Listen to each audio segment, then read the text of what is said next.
They called a chica too old for love, at 30 in a town that married its girls young. She was a Japanese midwife in Wyoming Territory, carrying a lacquered case of needles and herbs that her grandmother had used in Kyoto for 40 years before her. The town used her hands when their women screamed in labor and mocked her in the street an hour later, calling her a heathen and worse. Then a widowed rancher named Hank watched her save his daughter's life, and the grief he'd carried for 3 years cracked wide open. Stay until the end to hear what he said to everyone. Hit that like button and comment your city so I can see how far this story travels.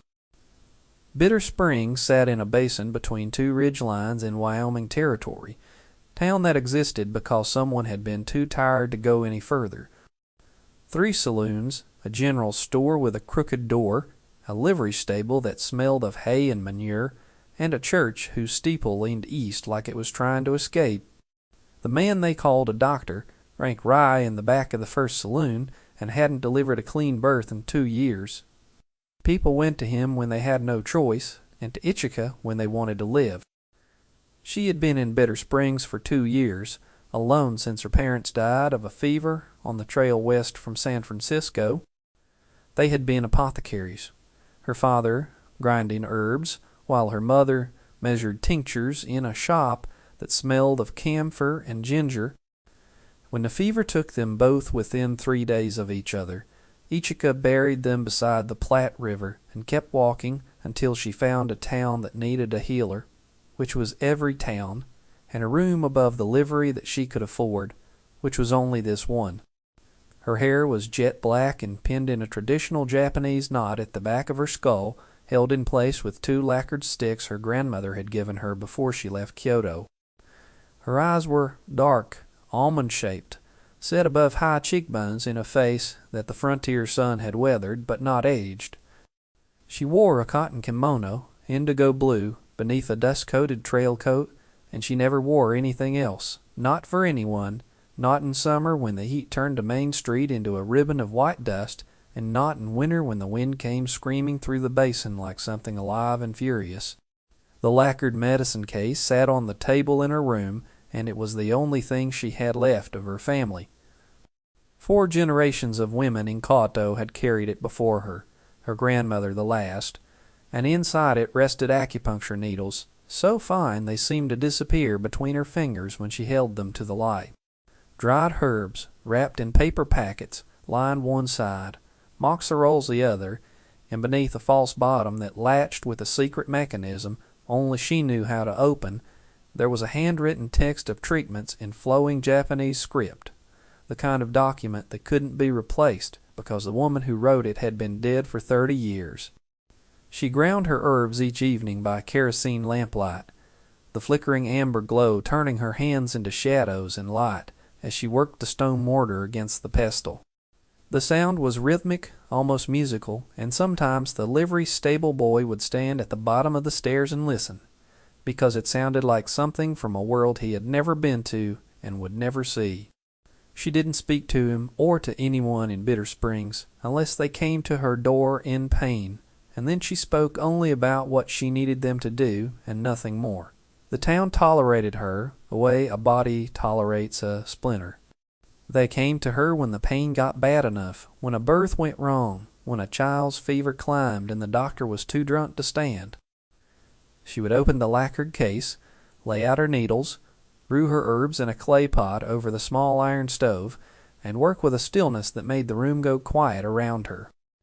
Then they would pay her, sometimes with money, sometimes with food, sometimes with nothing, and the next morning they would see her in the general store and look away or mutter something under their breath about the Jap woman who thought she was too good for a proper husband. She was 30 years old, and in Bitter Springs a woman worth marrying was married by 18, breeding by 19, and on her 3rd child by the time she was Ichika's age, 30, and unmarried and foreign and female, and alone in a territory where any of those things could get a person killed, and all of them together made you a target for every kind of cruelty that small people use to feel big. The words they said about her traveled through the thin walls of the livery, through the gaps in the floorboards, carried on the wind like smoke, and she heard every one of them. She heard them, and she ground her herbs, and she didn't beg, and she didn't cry, and she didn't leave. Hank owned the spread east of town, 12 miles of scrub grass and dry creek bed that he worked alone since his wife died. He was broad across the shoulders in the way of men who have spent their lives lifting things that don't want to be lifted, with hands that were scarred and cracked and gentle in the way that only hands that have held something fragile and lost it can be. His wife had been named Sarah, and she had died in childbirth 3 years ago, on a night when the doctor was passed out in a saloon and the nearest help was 40 miles in the other direction. The baby survived, but Sarah didn't, and Hank buried her on the rise behind the ranch house where she could see the mountains, and he hadn't spoken about it since. The baby was Lily, 4 years old now, with her mother's red hair and her father's stubborn silence. She was the reason he rode into Bitter Springs on a Tuesday in October, his daughter wrapped in a blanket across his saddle, her small body burning with a fever that had started the night before and had climbed through the morning until her skin felt like a stove lid. The doctor was in the saloon, which meant the doctor was useless. Someone at the trading post mentioned the Japanese woman upstairs at the livery, and Hank carried his daughter up those narrow stairs because there was nowhere else to go. He knocked once, and the door opened, and Ichika stood there in the lamplight, her hands still dusted with ground root, her eyes taking in the child before they took in the man. She didn't ask what happened, but reached for Lily's forehead with the back of her hand, then pressed 2 fingers to the child's wrist and held them there for a long count, feeling for something Hank couldn't see. Then she stepped back and pointed to the table, and Hank laid his daughter down on the clean cloth Ichika spread across the wood, and he watched the lacquered case open for the first time. The needles came out first, so fine they seemed to disappear into Lily's skin at the points where Ichika placed them along the child's arms and legs, and the soft space between her eyebrows. Hank had expected superstitious nonsense, bones and chanting and smoke, but what he saw was precision. Each needle went in at a specific angle, a specific depth, placed with the certainty of someone who had done this 1,000 times before and knew exactly what each placement would do. While the needles worked, she brewed a mixture in a clay pot over the iron stove, dried herbs and something that smelled like ginger and something else he couldn't name, and she held a cup to Lily's lips and spoke to her in Japanese, low and steady, the words meaningless to Hank, but the tone clear enough, calm and certain and safe. The child stopped crying. She had been whimpering since the ride began, a thin, continuous sound that had been burrowing into Hank's chest for hours. Now she went quiet, and her breathing changed, and the flush in her cheeks began to fade. Ichika sat beside the table with her hand on Lily's arm and didn't move for 2 hours, and Hank stood in the doorway and watched her and didn't move either. The kerosene lamp flickered between them, throwing shadows across the small room, and outside the wind picked up and carried the sound of horses in the livery below, and neither of them spoke because there was nothing to say that the work wasn't already saying. By morning the fever broke. Lily opened her eyes and asked for water in a voice so small it barely crossed the room, and Hank felt something loosen in his chest that had been tight for so long he had forgotten what loose felt like. Ichika told him to bring the child broth and keep her warm, and come back in 3 days. She said it without looking up from the needles she was cleaning, wiping each one with a cloth and placing it back in the case with a care that told him these tools weren't just tools. He stood in the doorway with his hat in his hands, and he wanted to say something, and the words wouldn't come, and so he nodded once and carried his daughter back down the narrow stairs and rode home with the taste of herbs still in the air and the image of her hands, steady and sure, burned into the back of his mind. Hank started coming back to Bitter Springs more often than his ranch required, which in a town of 200 people was the same as publishing it in the newspaper. He brought firewood up the narrow stairs, split cedar and pine that he stacked against the wall outside her door. He brought a new lock for the room, a brass one with a key, and he installed it himself on a Wednesday afternoon while the livery stable boy watched from below. He brought sacks of rice from the trading post, the good kind that cost more than cornmeal, and he left them on her doorstep without knocking, because he had learned in 3 days of watching her work that she didn't like to be interrupted when she was grinding herbs. In a town this size, nothing stays private. Cora May Whitfield saw the buckboard parked outside the livery first, because Cora May saw everything first, and what she saw she sharpened and passed along like a blade. Her husband ran the largest ranch west of the ridge line, which gave her the conviction that she owned the moral weather of Bitter Springs, and she didn't like what she was seeing. A widowed rancher with land and a daughter, spending his time with a foreign woman 10 years too old for him and twice too strange. She started talking at the general store, at the church social, at the well where the women gathered in the morning, and the story she told wasn't the story that was happening. The morning it broke open was a Thursday. Ichika came into the general store to buy bandage cloth and empty jars for her tinctures, the lacquered case tucked under her arm because she was on her way to check on a ranch hand with a broken arm outside of town. Cora May was at the counter with 2 other women, wives of ranchers who owed Cora May favors and fear, and when Ichika set the case on the counter to count her coins, Cora May reached over and picked it up. She turned it in her hands with a look that could have curdled milk, running her thumb along the lacquered surface, and she called it heathen trash, something out of a pagan tent, not fit for a decent store in a decent town. The other women laughed, the way people laugh when they're performing for the person with the most power in the room, and Ichika reached for the case, and Cora May let it fall. The clasp cracked open on impact with the warped pine floor. Needles scattered across the boards like spilled rain, catching the light from the window in thin silver lines. Her packets burst and sent a cloud of dried powder into the air, the smell of ginger and camphor filling the store. The hidden compartment held, the secret latch doing its job, but the case lay open and gutted on the floor, and every eye in the store was on the Japanese woman kneeling in the dust. She knelt and she gathered, one needle at a time, picking each one up between her thumb and forefinger, wiping it on her sleeve, placing it back in the case. Her hands didn't shake, and her face showed nothing, not anger, not shame, just the controlled stillness of someone who had already survived worse than anything this room could do to her. The women were still laughing when she closed the case, stood up, and walked out through the crooked door that scraped the floorboards behind her. Hank was across the street at the farrier's, getting a shoe reset on his buckboard horse. He saw her come out of the general store with her back straight and the case pressed against her ribs, and he saw the way she walked, not fast, not slow, just steady, the way a person walks when they're holding themselves together by force of will. He crossed the street and looked through the window and saw Cora May and the other women still smiling, and he saw the herb dust on the floor, and he saw the scattered powder where the case had hit, and something turned over in him that had been turning over since the night his wife died. Not pity, but recognition, because he knew what it looked like when decent people did indecent things to someone who couldn't fight back. Hank didn't confront Cora May, didn't go into the general store and make a speech, or raise his voice, or put his fist through the counter.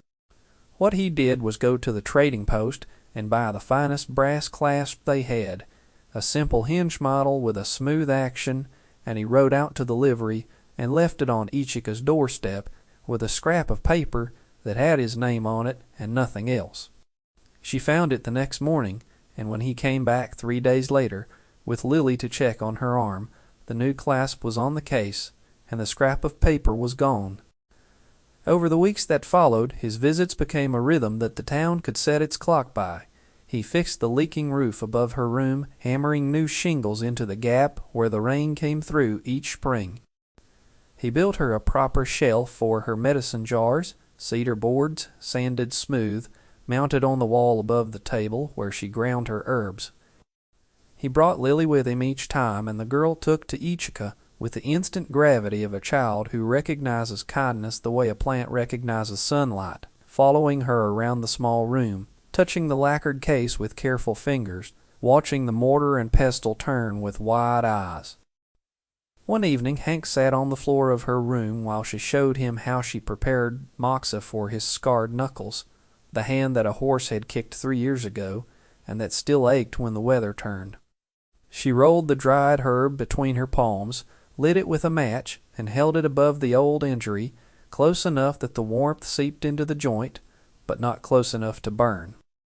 The heat moved through the scar tissue and into the bone, and the ache that had been his companion for 3 years began to loosen and fade, and he watched her face in the lamplight as she worked.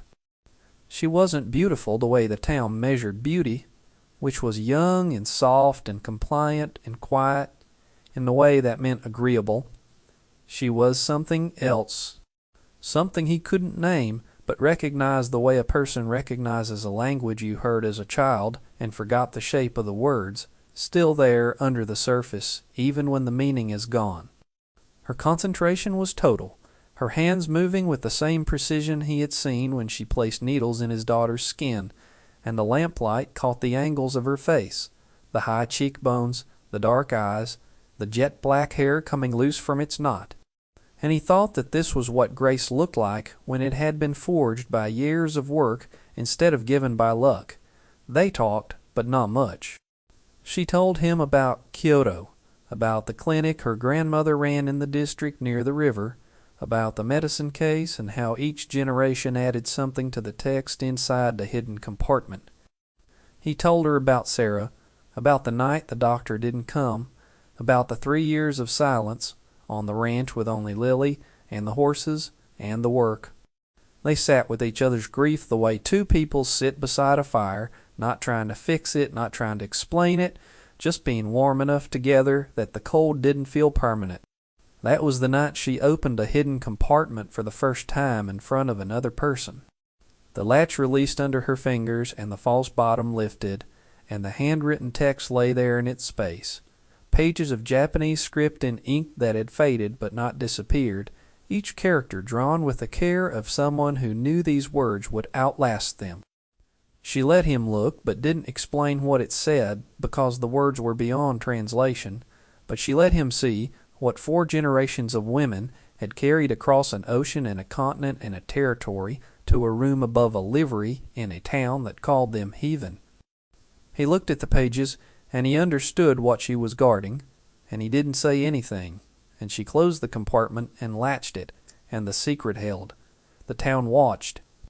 Korame spread the word that Ichika was using foreign witchcraft to bewitch a decent widower, that she wanted his land and his cattle and his name, that a woman her age, with no husband and no prospects, had set her sights on the most eligible rancher in the basin, because what else did she have to lose?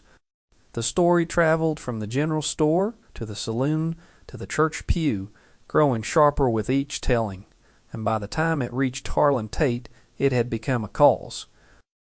Ruth Whitfield went into labor 3 weeks early on a Saturday night, and by Sunday morning the whole town knew it was wrong. The baby was turned, breech, and the labor had been going for 6 hours with no progress, and Ruth was gray-faced and drenched in sweat on a bed at the Whitfield ranch, while Korame paced the room with a face like thunder and something underneath it that looked like fear. The doctor was 2 counties away, at a cattle auction, drunk by all accounts, and the nearest real physician was a 2-day ride into Cheyenne. A ranch hand rode into town at a gallop and pounded on the door above the livery, and when Ichika opened it, he told her that Ruth Whitfield was dying and the baby was coming wrong, and there was no one else. She didn't hesitate, but gathered the lacquered case, packed her herb jars into a leather satchel, and rode out on the ranch hand's horse behind him, her cotton kimono gathered at the knee, the case balanced across her lap, the night air cold against her face as they crossed the basin at a canter. She walked into the Whitfield bedroom, and the first thing she saw was the blood on the sheets, and the second thing she saw was Cora May's face, and the 2 things together told her everything she needed to know about how bad this was. Ruth was lying on her back with her legs bent and her hands gripping the bed frame, her mouth open in a sound that was past screaming, a low, continuous moan that seemed to come from somewhere deeper than her throat.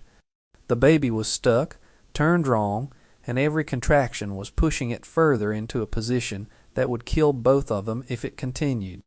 Ichika didn't ask for permission but set the case on the table, opened it, and laid out her needles in a row.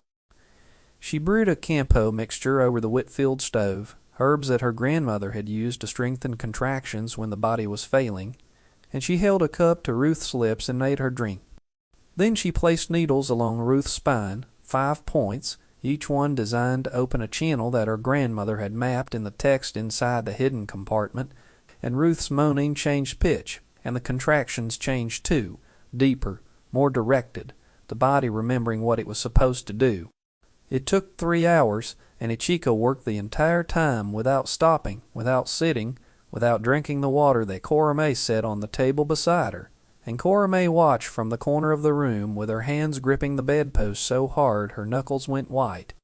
The hatred and the terror fought each other across her face, and every time Ichika's hands did something that moved the baby closer to right, the terror receded and the hatred followed it, not disappearing, but retreating, pulling back like a tide that doesn't know yet whether it will return. The turning was the hardest part.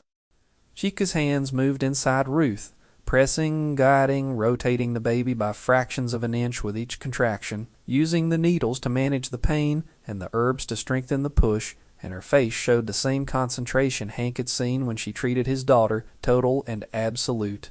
The rest of the world shut out. The kerosene lamp on the bedside table flickered, and the shadows moved across the walls, and Ruth's breathing came in waves, and Cora May's grip on the bedpost didn't loosen, and the night outside the window was black and full of stars, and completely indifferent to what was happening in this room. The baby came at dawn, a girl small and angry in breathing, her lungs filling with a cry that broke the silence like a stone through glass. Ruth was alive, the bleeding slowing, as Ichika packed a poultice against the wound, herbs that coagulated blood faster than anything the drunk doctor kept in his bag, and the room filled with the sound of a child's first breath and a mother's sobbing relief and the quiet click of needles being placed back in a lacquered case. Ichika washed her hands in a basin, packed her case, and walked out of the Whitfield ranch into the cold morning air, without waiting for thanks and without looking at Cora May. The stars were fading. The sky was turning the color of ash and gold above the ridgeline, and the kerosene lamp in the Whitfield window flickered behind her as she rode back to town alone, the case on her lap, her hands steady on the reins, her face showing nothing at all. Ruth survived, and the baby thrived, and Cora May Whitfield did something that no one in Bitter Springs expected. She came to the livery on a Tuesday afternoon, climbed the narrow stairs, and stood in the doorway of Ichika's room without speaking for a long time, her hands at her sides, her face working through something that didn't have a name. Then she set a basket of preserves on the table, turned around, and walked back down the stairs without a word. It wasn't an apology, and it wasn't acceptance, but it was the closest thing Cora May knew how to give, and Ichika let it sit on the table and she didn't touch it until morning. The town split down the middle like a log under an axe. Some women began coming to Ichika, openly, bringing their children, asking for herbs and advice, and the kind of care that the drunk doctor had never provided and never would. They sat in the waiting room she had made of the space outside her door, and they watched her work, and some of them said thank you, and some of them said nothing, and a few of them looked at the lacquered case with something that might have been respect if it had been allowed to grow, while others hardened into something colder. A group led by Harlan Tate, who owned the largest spread in the basin and the smallest conscience, started a petition to run Ichika out of Bitter Springs, calling her a menace and a foreign witch, and a woman of loose morals who had bewitched a decent widower for his land. Hank heard about the petition on a Friday, and he rode into town and found Harlan holding court at the general store counter with 3 other men, the petition spread flat on the wood, a bottle of ink beside it.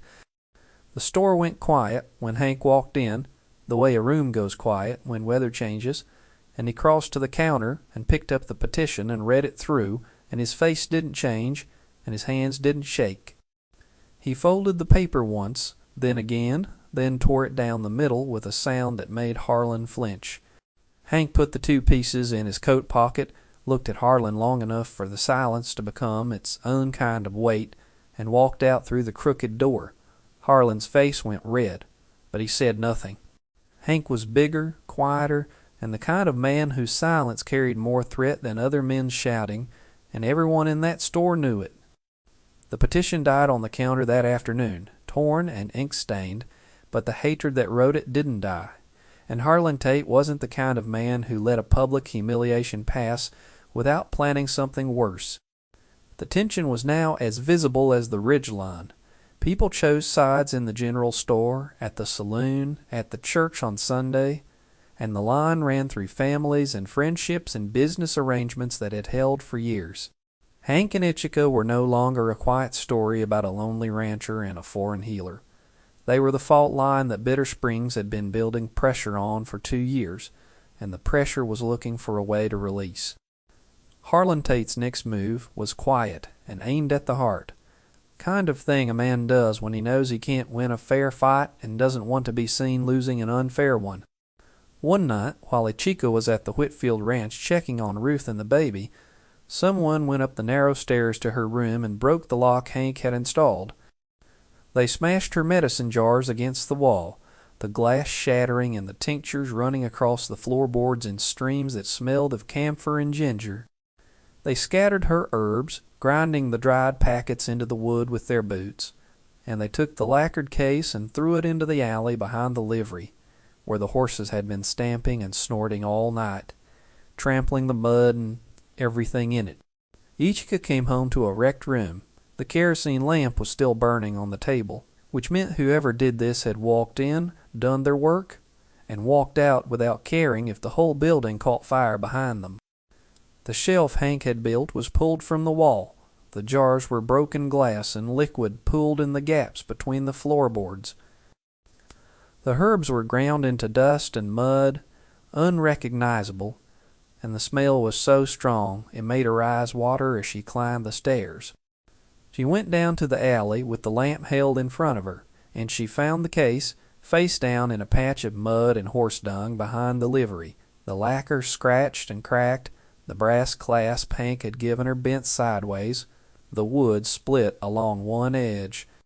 She picked it up and carried it back upstairs and set it on the table in the lamplight, and she opened it, and the needles were still there, tangled and dirty but whole, and the herb packets that had been inside the case were crushed, but their contents were mostly intact. She turned the case over and felt for the hidden compartment, and the secret latch held, and the false bottom didn't give, and when she pressed it the right way, the compartment opened, and the handwritten text was there, dry and untouched. 4 generations of women's work surviving the night because a grandmother in Kyoto had taught her granddaughter how to build a case that could take a beating and keep its secrets. She sat on the floor and began cleaning the needles one by one, holding each one to the lamplight, wiping the mud from the shaft with a damp cloth, checking the tip for damage under the flickering amber glow. She didn't cry, and her hands were steady, but there was something in the way she held each needle to the light, turning it slowly, making sure it was still true, that made clear this was the cruelest thing anyone had done to her since her parents died. They had tried to destroy the only thing her family left her, the only proof that 4 women in Kyoto had lived and worked and passed their knowledge forward through a lineage that ended in a rented room above a livery in Wyoming Territory. Hank came the next morning and found her on the floor with the case in her lap and the cleaned needles laid out in a row on the cloth. He saw the wreckage, the glass, the herb dust, the bent clasp, the cracked wood, and his face went still. Not angry, not red, not loud. Still, the way a lake goes still before a storm, the surface flat and the pressure building underneath. He knelt beside her on the floor and took the case from her hands gently, and he turned it over and examined the crack, and he asked her who did this, and she said she didn't know, and they both knew.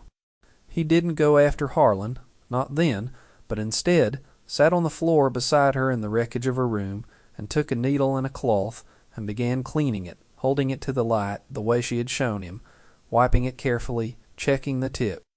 He didn't say much because he didn't need to, and the act of sitting in the ruins and helping her rebuild was louder than anything he could have said, and they worked together in the lamplight until every needle was clean, and every herb was sorted, and the case was closed and latched, and the room was as put back together as it was going to get. Something had settled in Hank's chest that night, a decision that had been forming since the first time he watched her hands move over his daughter's skin, and he went home to his ranch.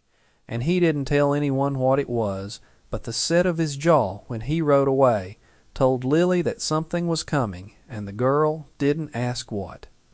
The harvest social came on the last Saturday of October, the one night of the year when Bitter Springs pretended it was the kind of town that had a community instead of a collection of people trapped in the same basin.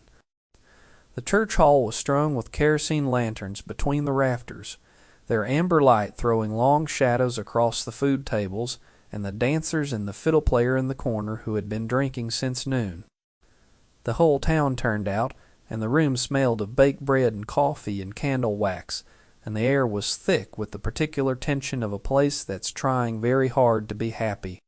Hank had never come to the social in his life, not once in the years since Sarah died, and his arrival with Ikika beside him turned the room the way a stone turns a river. She wore a clean cotton kimono, deep indigo, her jet black hair pinned in a traditional Japanese knot with the lacquered sticks, and she carried the medicine case at her side. The crack in the wood was visible, but it had been filled with a thin line of gold lacquer, a repair Hank had done himself after she taught him the basics of kintsugi, the Japanese art of mending broken things with gold, so the break becomes part of the object's history and the thing that was broken becomes more beautiful than it was before. The gold line caught the lamplight and ran along the split like a vein of ore and stone, and anyone who looked at the case could see that it had been broken and that someone had cared enough to repair it with the most expensive material they could find. Harlan Tate stood up from his bench near the fireplace, and he was drunk, and his voice carried across the hall the way a gunshot carries across a valley.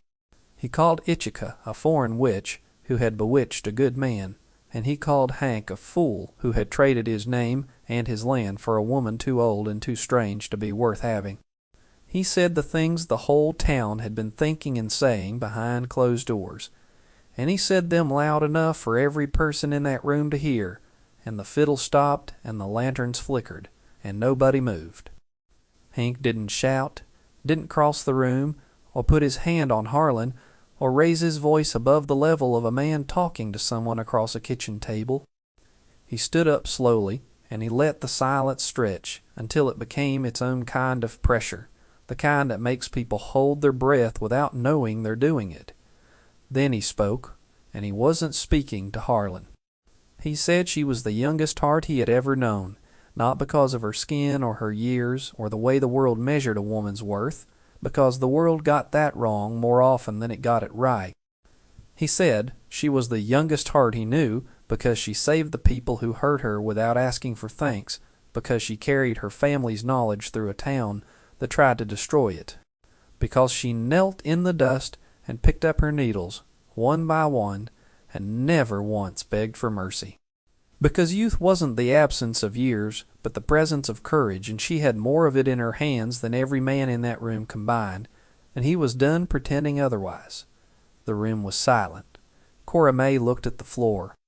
Harlan's mouth opened and closed, and nothing came out, and he sat back down on his bench, and he didn't stand up again. Hank extended his hand to Ichka, and she took it, and they walked out of the harvest social together into the cold October night with the gold-filled crack in the case catching the last of the lamplight through the open door, and the door closed behind them, and the fiddle didn't start again. The aftermath wasn't a fairy tale. Harlan Tate didn't apologize, and he didn't change, because some men carry their hatred the way others carry water, and it's the closest thing they have to a purpose. But he lost his audience. After the harvest social, The men who had stood with him at the general store looked away when he passed, and the women who had signed his petition pretended they had never seen the paper, and Harlan kept his cruelty, but he kept it to himself, which in a town this size was its own kind of defeat. Cora May Whitfield changed in small ways that added up to something over time.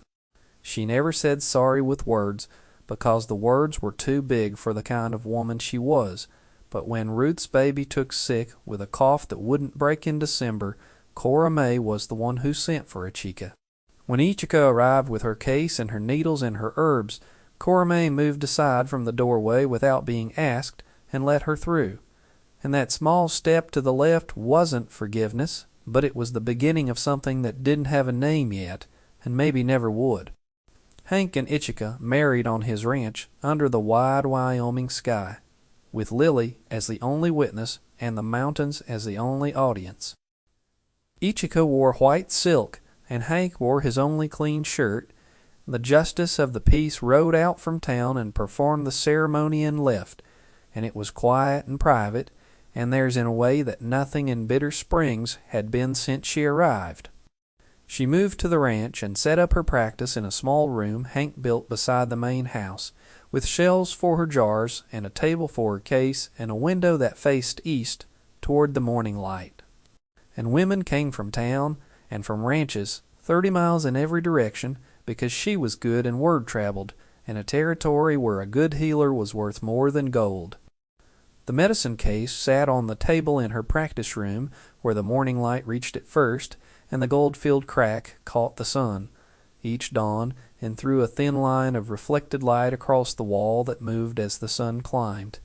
Her grandmother's text was safe in its hidden compartment, and Lily had learned to say the names of the herbs in Japanese, and Ichika was teaching her to grind roots with the stone mortar the way her grandmother had taught her in Kyoto, the way 4 generations of women had taught their daughters before the knowledge crossed an ocean and survived a town that tried to break it. The knowledge survived, and so did she, and the town that called her too old and too foreign and too strange tells her story now as though they were always on her side. Drop a comment with your city. I want to see how far this story travels.